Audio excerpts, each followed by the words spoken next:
Alright, today we're going to talk about more Mob Psycho. We've got, I'm into Season 2. I think for this one, the episode I was talking about, I believe was episode 5 and 6, I'm pretty sure. Let's see, 5 and 6. Both of these focus primarily on Mob's master and mentor, Reigen. Again, I don't know if I'm saying that correctly, but that's his name. There's his hair. So if you recognize that guy, that's who it is. So basically we're going to talk about him because he has this interesting, basically, side arc episodes. I think it's 2 episodes.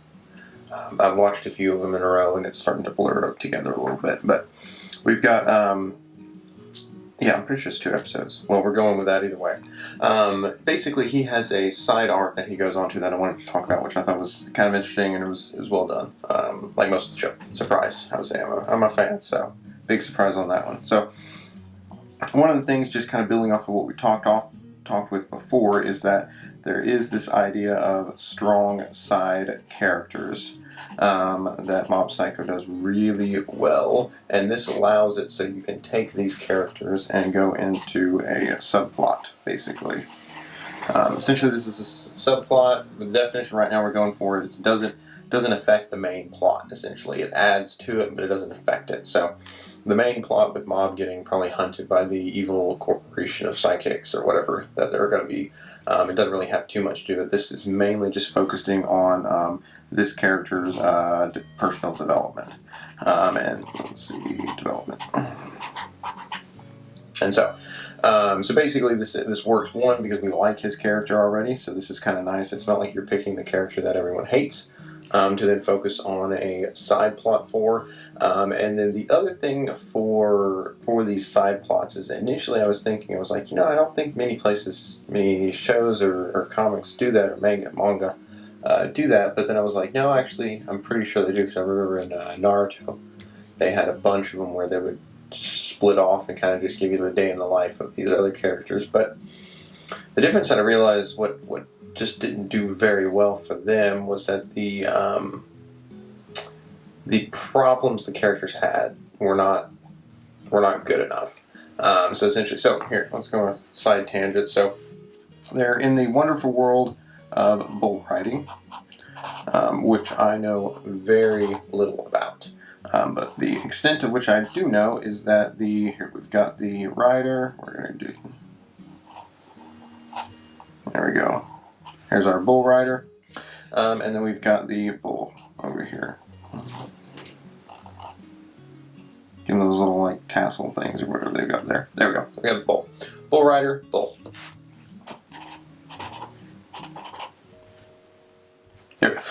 Essentially, the whole way bull riding works is that the bull rider, they train their own bulls. So basically what you're doing is you're setting yourself up, essentially the antagonist. So to take this metaphor, this is going to be your antagonist.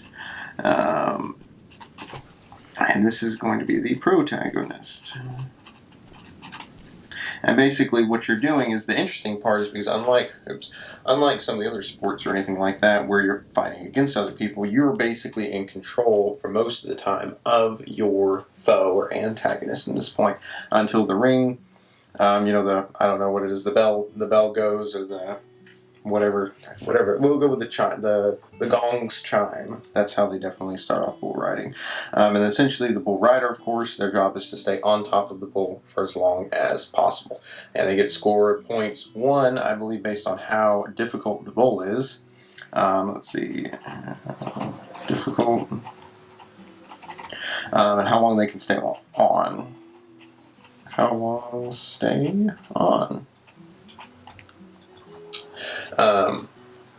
And this is the 2 metrics which they're doing based off, which is just, I found that really interesting, that they basically had to train their bulls to be as difficult to ride as possible to try and get their points, which, again, I don't really know anything, so this could all be wrong, but for right now, let's say we're going with it.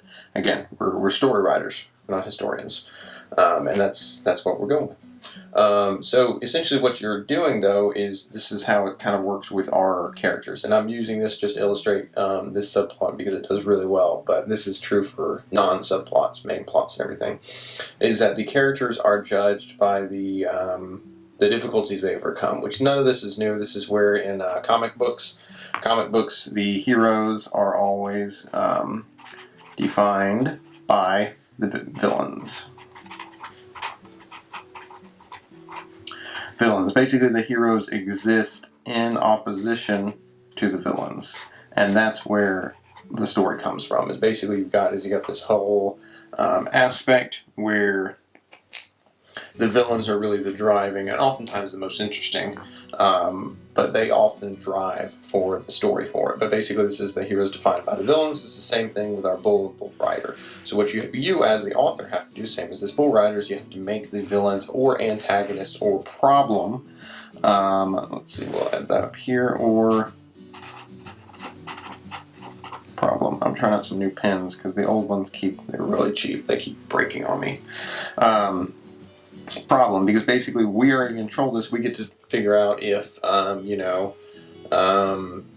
how big the challenge is, basically how powerful is the antagonist. Now of course any antagonist that you throw out there, if they're too powerful, you have to give a reason for how your main character can overcome them, or maybe they can't, and then that's the story that you go with. Kind of any direction is the story you go with. But essentially what makes this one really good is that the ultimate problem here with Reigen is basically that, one, he goes and insults Mob, which is an interesting choice. Because basically what you're doing is you're taking your characters and turning them against each other, which causes a lot of internal strife, and you really wish that Reigen would not do that and give it, and it helps. We'll probably go into this in a little bit more detail, but essentially the quick and dirty version of what it does is it basically it offers a decent amount of buy-in, because you're with the characters, so now you want to see them make it right. You want to see what happens. Ultimately, you hope they make it right, and you want to see them make it right, but you don't know that, and that's kind of where the buy-in from the audience works. So you see, he insults Mob, and then they split up, essentially. They split up, and then they go their separate ways, and then from there we have the interesting part where Reigen comes to a series of very interesting understandings. One, he's got no friends. No friends and no real success. Oops. X. Without Mob. He's totally reliant on Mob. So basically he can continue to do all the jobs that he did before Mob and everything. And basically this is his problem. Largely no friends. It's his birthday. He's lonely. Less than this, but kind of it hints on that. And then no, we'll see if we can fit in here. Purpose. No purpose. I know these markers are too big. I'm gonna have to try my cheapos. I don't actually know where I put my cheap markers. They've run off on me. Oh no! Oh dear. Okay. Oh well. Let's see. Okay. There we go. I moved my lights out of the way. Alright. This is the problem. Now this is a legitimately big problem. This is a difficult one to solve. So again, this is our bull, basically. This is the bull. Let's see. What I had here is let's see, how to overcome. This is our bull, basically right here. So basically, what we're trying to figure out is, one, we're creating a problem for our character to solve. So this is what we've done so far. We've created him and Mob. So I can draw this a lot easier with these markers. There we go. So it's Mob. So this is the problem now. This is a great problem because it's really difficult to solve. You know, if somebody came to you with this problem, basically what I generally ask is, there is a concept of solvableness, basically, and this is where a lot of rom-coms, we'll call them cheap rom-coms, or cheap, we'll pick on rom-coms for today. Cheap rom-coms do this, where the problem is there is a misunderstanding.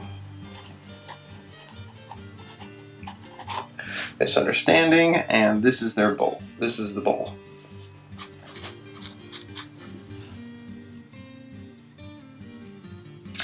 This is the bull, and basically then the solution unfortunately, is incredibly obvious. The solution is to have an adult conversation.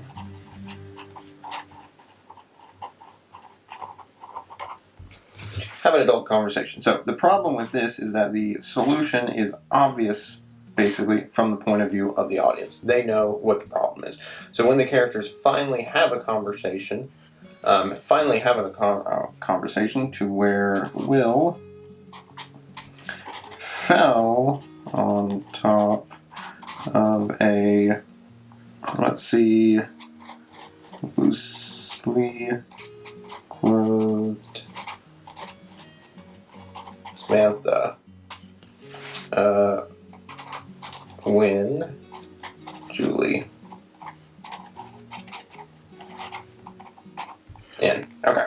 So that's the explanation, obviously, which we all knew that, of course, because we knew, of course, that Will loves Julie and there's no way he would cheat on her or anything like that. But this is the whole situation that comes up of it, and it basically arises purely and solely because of a misunderstanding, and there's not an adult conversation. Which you would think that if you love someone, you would let them have 2 words before you broke it off, but this is in rom-com world where the rules are a little bit different. So basically, this is a bad problem. This is a bad problem because I, as the audience member, am not supposed to be able to solve the problem realistically. Which again, maybe this just depends on what kind of story you're going for. Maybe this is the idea that it's part of the magic of the rom-coms is that they have easy to solve life problems, which make you feel better about your own life because it's a kind of escapism where you wish you were in a world with problems that were very easily solved. Which that's the nice thing about stories is that there's technically no wrong answers. There's just wrong ways to do them, and that's what we're going into. So essentially, for here though, we do not have one of these problems. We have a difficult problem. Which, if one of your friends came up here and said, "Listen, man, I have no friends," well, actually a stranger then, or a coworker, or a distant friend. In America, I think we have a decent amount of friends who are people we talk to, but we're friendly with. We're not actually friends, but someone you are friendly with, distantly friendly with, comes to you and says, I have no friends, I'm lonely, no purpose, and no real success with Mob, my underling psychic. So this is the problem. So with this, the audience have no idea how to solve it, basically. We don't know how to solve it. Oops, I don't know what I was going with there. Let's see.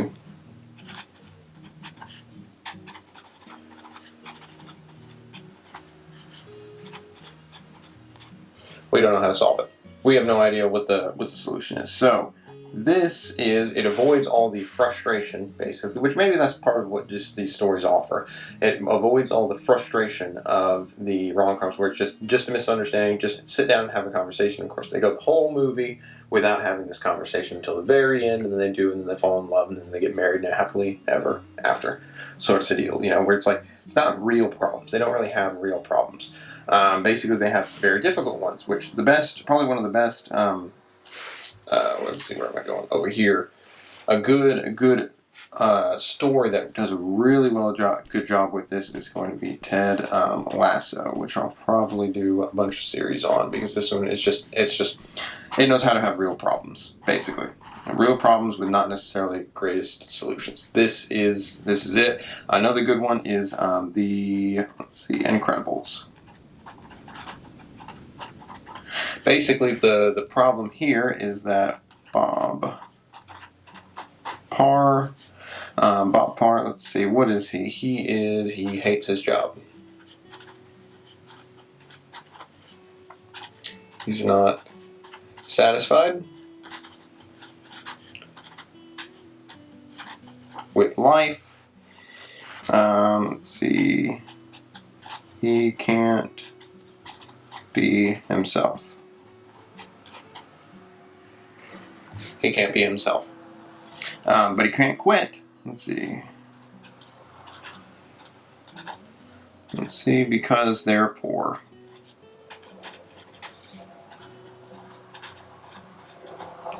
Poor. Basically, this is the problem. This is a very difficult problem. Like, this is not one that you can easily solve. And this is what makes, I think, one of the first part so good. Well, the whole movie, but basically is because it's all built around this is the problem. This is what Bob, Mr. Incredible, is trying to solve, basically, because this is a very, very difficult problem. No one really has an easy solution because he can't quit, because they're poor, and because they're poor, but he's got a job that he hates and he wants to do well at his job, but he can't. And his real job that he wants to do is saving people's lives, which he also can't do. And this is the this is the problem he's in, and it's an incredibly difficult one. And we want to see how he solves it. And this is a real problem, basically, and this is what drives the plot forward, because this is what leads to the stage where this is the reason why he takes, a shady job with the creepy island lady and the mysterious benefactor and all that, is because it helps solve this as a problem, and that's what acts as the primary motivator for it. So, going over here, back to our Reigen, we don't know how he's going to solve it. This is a good problem. So now we get to basically go through and see. I have a stain right here. Let's just cover that guy up. Perfect. We don't know how he's going to solve it, so that means we have to wait and see. Which is great, because that means that you have the audience interested. They're interested in it, they're interested in it. It also means that your characters are interesting and dynamic, because basically they have information the audience doesn't have, which, if everything was obvious to the audience, then there would be no story, there's no point to watching it. Basically, they want to see there's always got to be that chance. Even in rom-coms or kind of the silly or the feel-goody stories, is there always has to be that chance, that what if, and that's where everything falls apart, or the direction that things could go in, but then of course they don't, and everything like that. So we go from here, we're trying to wait and see what he does, and this is the interesting part, is that he's actually doing a really great job in the initial part. He goes and helps people. Let's see. He goes and helps people. He basically goes through and solves their... I feel like I need a thinner pen, or else I'm going to run out of paper. Find a good one. Let's see. Super thin. We'll see if this goes and helps people. Let's see. The normal way. Let's see. Normal way. He goes out of his way. He's got good, he's very good with people. He's got good, let's see, people skills. And then we kind of start to see a little bit in terms of their balance, where Mob can do all the actual work, but Reigen is really good with people. So he's got the people skills, and he knows how to keep Mob from falling apart or drowning or falling off the deep end or anything like that. And then basically goes through, but then we also have this balance of, okay, how do you give your characters wins without giving them what they want? And the reason why you want to do this is because Reigen, let's see, what does he want? This whole, he's trying to solve this, but if he solves it, then the story's kind of over, basically. If he becomes, let's see, is happy, let's just say that, happy forever, and has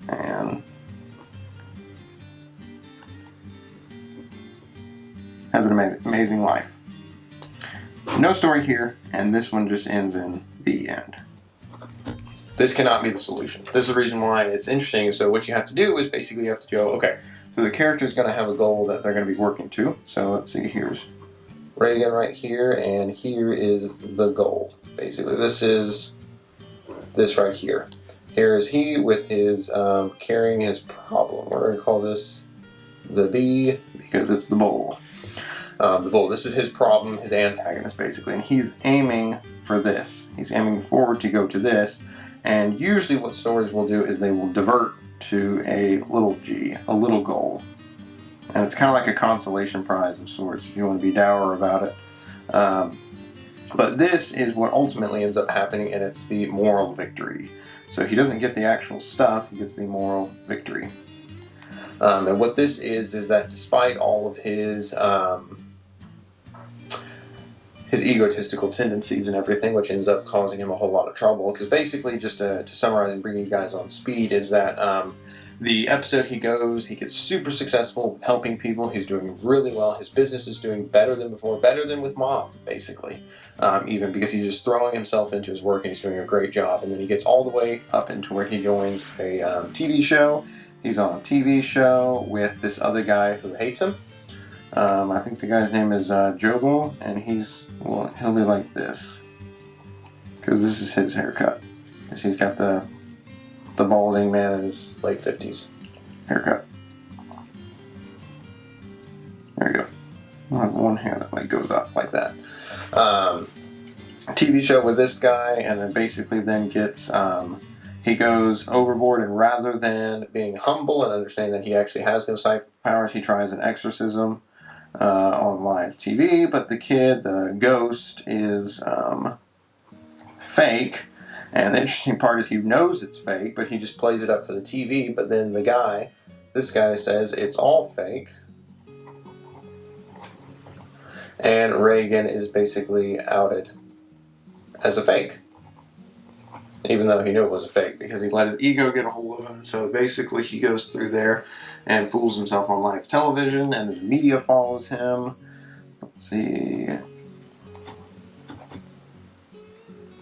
Follows him, and then this is kind of what makes the whole aspect of stories, is that at the end of this, he has even less friends, and we're back at square one. This is usually what stories will do, is they'll try and have this like dun dun dun dun dun dun dun, and basically this beginning and this end, and this is Reigen bettering himself, bettering his business, and then suddenly the TV thing is all is fake, and then he tries to rebuild and build back from there.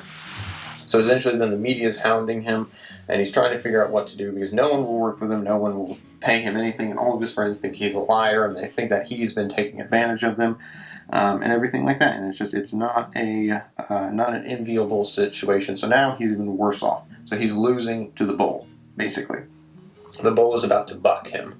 It's about to get rid of him, and so he's having a lot of problems, and we as the audience, because again, we don't know how to solve this problem, so we're trying to wait and see how he solves this problem. But it's looking really grim, and we don't know what's going to happen for it. So this is a good problem, because and now we're falling into this lower part where it's the all hope is lost. This is in the sports movie, it's the coach has the rousing speech right before the underdog team pulls it together and pulls off the victory against the elite snooty rich people. Usually that's how it goes. This is kind of like the pep talk, basically. It usually happens right about here on the upswing, essentially.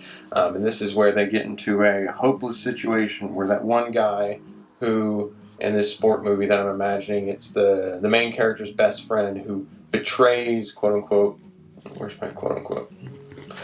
Betrays the team by going with the rich team. He makes an amazing play, which if he had been on the good small town team, he would have made it for them, but instead he made it for the enemy. So now they have all hope is lost, and the coach gives them a pep talk. And then the kid main character who's never really been a hero, does something well, and then we finally see that, and then they play victory in the end. And you've seen that movie, and it's great, and you feel good about it because the good guys win. But basically then we comes all the way to this point then where there's the press conference. Let's find me some space up here, so let's see.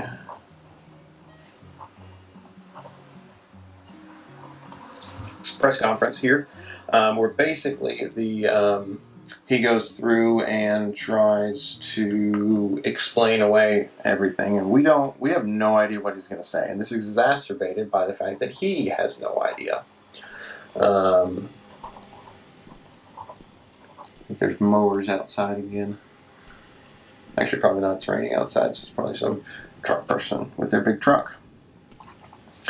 He has no idea what he's going to say, so he has no idea how this is going to go. So basically this kind of wait and see, let's see, has us really interested because we want to see, because we don't believe that this is the type of story that's just going to leave Reigen a failure. We don't think that it's going to end with him being a failure and him dying in the end. We don't really believe that. So we're trying to wait and see how he will succeed.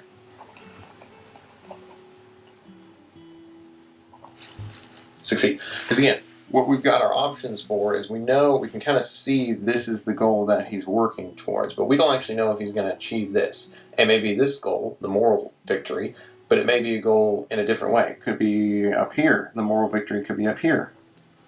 We don't know. And that's what kind of makes the story, is this potential for failing and then everything. We don't know how it's going to get solved. We also don't know how he's going to solve it. So we're interested to find out and see where we are. There we are.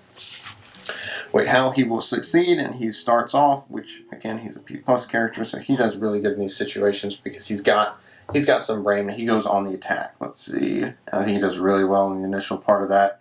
he goes on to the attack and basically just goes for the stalemate. He goes, I can't win, and I can't prove to you.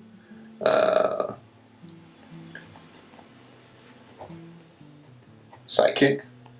Oh, there's the card. It looks like it's a little Jeep. A little Jeep neighbor's driven off. I can't prove I'm a psychic. Let's see, but you can't prove I'm not. They can't prove that he's not a psychic. And so basically this kind of just puts everything at a, he's going for the stalemate. Which is a good move, because he can't win, so try not to lose. That's a good tactic, basically, that we're going for. Again, he's a what I call P+ character, which if you don't remember, this is competent. This is a good character, basically. This is not a, you put a Harry Potter, Luke Skywalker, or a weaker character, essentially, in this position, and they're not gonna succeed, because they don't have what it takes. But Reigen, he's good with people, so we're waiting to see. We're waiting to see how this comes out, because remember, he dug himself in this hole with his egoism, and we're waiting to see how he's going to dig himself out. And then this is where kind of it gets you, this is just good feels writing, basically, because midway through the press conference, everything starts to float, and you have there's this hint that it's mob, because obviously there's not too many psychics going around. Everything starts to float, so here's the reporters are right here, and then their fancy camera. I don't actually know how to draw cameras anymore. We're going to draw some ye old timey cameras. Let's see. There's some buttons and stuff like that, and then their microphones. I can do microphone, I hope. And they start to float up into the air, basically. Everything starts to float, so then basically what you have is this culmination of, oh crap, from we as the audience, let's see, we're going to name ourselves the audience, POV, looking in at the reporters, POV, point of view, and basically they see Reigen is the real deal. Real deal, psychic, let's see. Psychic 100%. And this is the point of view that we get, because we understand that, oh, okay, the reporters are all going to see Reigen as a psychic. They're not going to quite know what's going on. But that's going to be the strong suggestion here. And essentially everything starts to flow up, and then basically the episode kind of comes to an end there, where basically everything falls and Reigen leaves, and you kind of get this basically where essentially he's back at square one. He didn't achieve the goal. The big goal of fame and fortune and friends. Let's see. Fame, fortune, friends. But he got the moral victory, because at the end of this, he's basically walking home, and he sees Mob. And Mob tells him that he's a good man. He's a good person. Which hits you right in the feels. Bam, pow, right in the feels. Oof, right in the feels. Because you understand that through this, the subtext, the reason why Reigen is trying to go after this is because he's always wanted to be someone.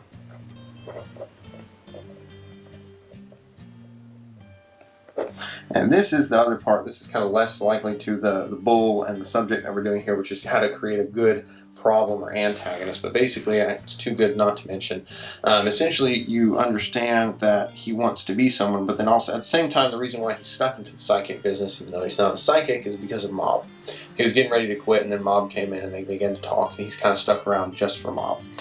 But then he wants to be someone, but then at the end, he realizes, this is kind of the Wizard of Oz, where it's like, well, look, you had this all to begin with. You just have to realize it. You have this. You have heart. You have shoes. And you have the shoes. You have a way to get home. You have a brain.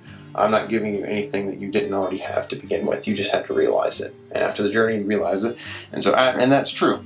It's kind of cheesy and a little bit, oftentimes it's done poorly, but it's understandable that Reigen was someone. He was someone to Mob. 1, 2, Mob. T. There we go. He was someone to Mob, which is all that matters. And then in the next episode, it's actually a really fun thing. And basically, Mob starts crying and lifts up all the picnic basket, all the tools, and everything goes up, and goes flying. And then you realize that Mob was probably crying during the press conference, and that's the reason why everything went flying. And so it's like, bam! But this is all stuff that the author didn't lay out. This is kind of you get to connect the dots, which again, I'll probably have to come into this in a little bit more detail, but basically this is something where it's a gamble, because you're gambling that the audience will get it, but there's always a chance that they won't connect the dots. But if they do connect the dots, they feel like they're figuring out, they don't feel like their hand's being held so much, so that it's worthwhile. It's much more of a victory for the audience to solve the puzzle themselves than to have it be solved for them. But essentially, this is then the solution, because we don't know this is the solution to this big problem, basically. The solution essentially is that, ultimately he realizes that he's got Mob, and that's all that matters, and they go back to normal. It's a cup, and here's their wicker lunchbox, or picnic basket. Let's see, there's a sandwich. Yeah, there we go. Sandwich. They need an apple. Everyone needs an apple. There we go. Apple. So this is kind of the resolution to it, basically. So this was the bull ride, essentially.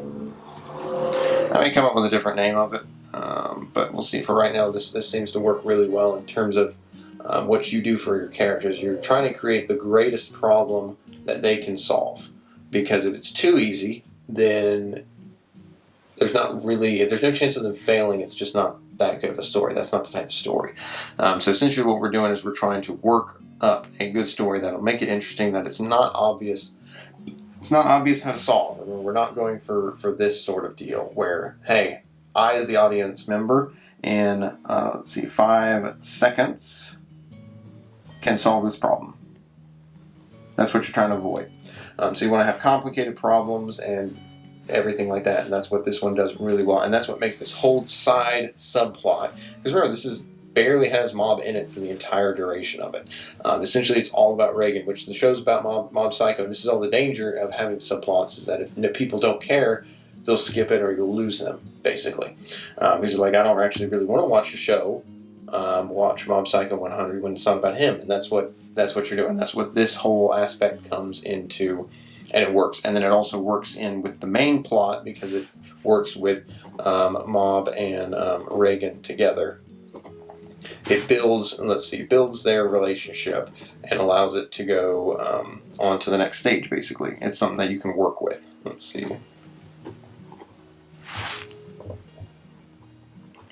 Alright, it's getting worse. Oops.